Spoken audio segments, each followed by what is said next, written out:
Have you ever thought about how miraculous a grain of wheat is? I mean, there are a lot of things we can do with grains of wheat. I mean, if we have enough of them, we could, or ask someone that we know to grind them into flour. And with that flour, we can make a whole lot of wonderful things like cakes or biscuits or bread of all different sorts of shapes and sizes, or we can make donuts or desserts, or the options of what we can do with grains of wheat that are ground into flour, they're pretty much endless. At this point, I want to apologize if you do have a gluten intolerance for talking about wheat and flour. I don't want you to feel bad about all the things you're missing out on. I can kind of understand. I don't want to do that. So maybe instead, when I'm talking about wheat, you might like to substitute a grain or a seed of your own choosing. I think when Jesus talks about wheat, he does it as an example. He's not being prescriptive. And so I'm happy for you to kind of apply a filter. And as I talk about wheat and flour, you might want to think about a different kind of seed instead. For example, for Sunday's talk for the young, Selena's going to be using the illustration of a sunflower seed. So you might want to think about sunflower seeds instead, or something similar. Jesus talks about grains of wheat and acknowledges that they are pretty miraculous. He can do lots of different things with them. In his own time and place, they would have made bread and other things out of them as well. But he talks about the limitations that happens if you just have a grain of wheat, like I have here in this bag, or like I have here in this bowl, or like you might be able to see there, on its own. You see, by its own, it's very small. It's so small. While I've been trying to make this video, I keep dropping them and losing them because they are so tiny. If you combine them with others, you can do some things with them. But whatever we make out of the flour that we could make from wheat, or whatever grain or seed you're substituting, once you consume them, they're gone. That's it. Their benefit, their blessing, their goodness is kind of finished once they are consumed. If, however, they had a greater purpose, if they could find another use, then it's possible for their benefit to be a whole lot greater and a whole lot bigger. You see, in every single grain of wheat, there is the potential, not just to make something nice, but for new life. As any wheat farmer knows, that if you take wheat and if you plant it in your paddock, all being well with favourable weather conditions, that wheat will germinate. It will start to grow, it will mature, and in time, again, all being well with the right conditions, it will actually produce more grains of wheat. So the thing that I find miraculous about wheat, or seeds of any kind that we might be talking about, is that on the one hand, their use is limited, but within them they have the potential to give life to so much more, to so many more grains of wheat or seeds of the same kind. I think that's what was on Jesus' mind when he uses wheat as an illustration for the life that he was about to give on the cross, but then the life that he was going to give to other people through that. In John chapter 12, some Greeks come to Jesus' disciples and ask to meet Jesus. And so they go and tell Jesus. And Jesus responds in a very curious way. This is from John chapter 12, verse 23. Jesus says that now the time has come for the Son of Man to enter his glory. Now, in the broader picture of Jesus, of the Gospels, in John's Gospel, Jesus has just entered Jerusalem for that final week of ministry before his suffering and death and crucifixion. And so Jesus, I think he's having this stage of his ministry on his mind. He knows he's come to Jerusalem to go to the cross and die. And there's something about the Greeks coming to him that kind of triggers in him that this is how God is going to display his glory. He goes on, and in verse 24, this is where he starts talking about wheat. He says, I tell you the truth, unless a kernel of wheat is planted in the soil and dies, it remains alone. But its death will produce many new kernels, a plentiful harvest of new lives. And so Jesus realizes that a grain of wheat on its own, its benefit is limited. That's it. When you consume something made from wheat, that's it. It is gone. Its benefit is finished. But he says that if this grain of wheat, if it dies, and if it's planted in the ground, if it is buried in the soil, then something new will happen. You see, it will grow. it will mature, and it will give life to new grains of wheat, which in turn then can be planted, can grow and produce more grains of wheat, and so on, every year for as long as the world ends, or as long as the world lasts. And he sees this as an analogy for his own life, that if Jesus were to avoid the cross and continue living his life, that would be about as good as it would get. But with his own death only days away, he recognizes that through his death, like a grain of wheat, when he is planted in the ground through his burial, something new is going to happen. He will be able to bring life to more people. That through Jesus' suffering and his death on the cross and through his burial in the ground like a grain of wheat, something new will grow, something new will happen. New life will be given to all of us who believe and trust in the good news of Jesus' life, death, and resurrection for us. Through that message of Jesus' death and burial, the Holy Spirit works in our lives to actually give us new life so that we can participate in the life of Christ. We can be part of his death and burial, as Paul talks about in Romans chapter 6, verse 4, so that we can share in the new life of Christ. And so it's through Jesus' death, through his burial, that he gives us life as God's children.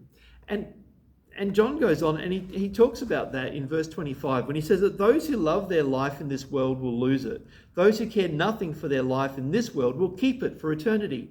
And so we can understand these words firstly as Jesus reflecting on his own life.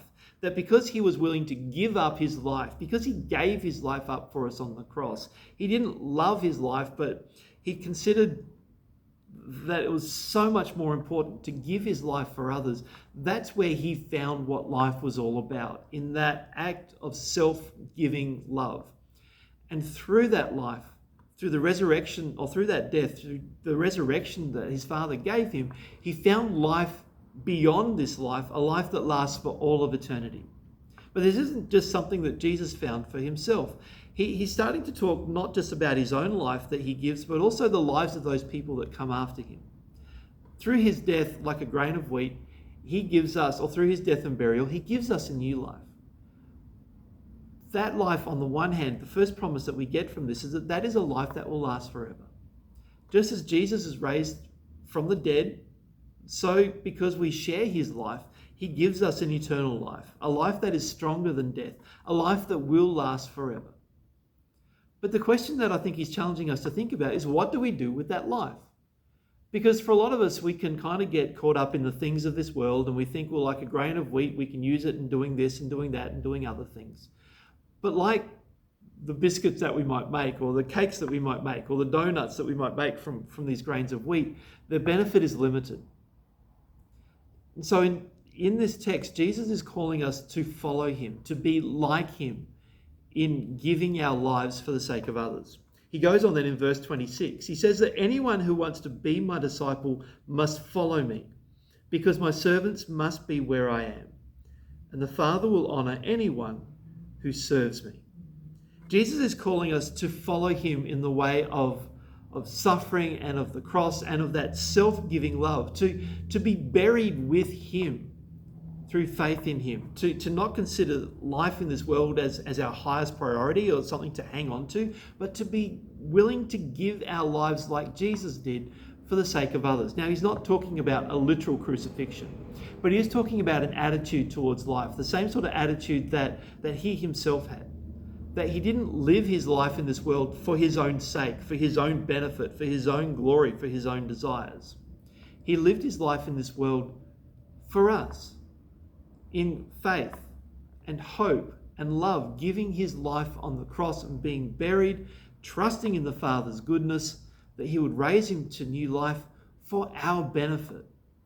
So that just as he was buried in the ground like a grain of sand, he might give life eternal to us. And he asks us, he calls us, he challenges us to live in the same way, to follow him as his disciples, to follow in this path of faith and hope and self-sacrificing love for the benefit of others.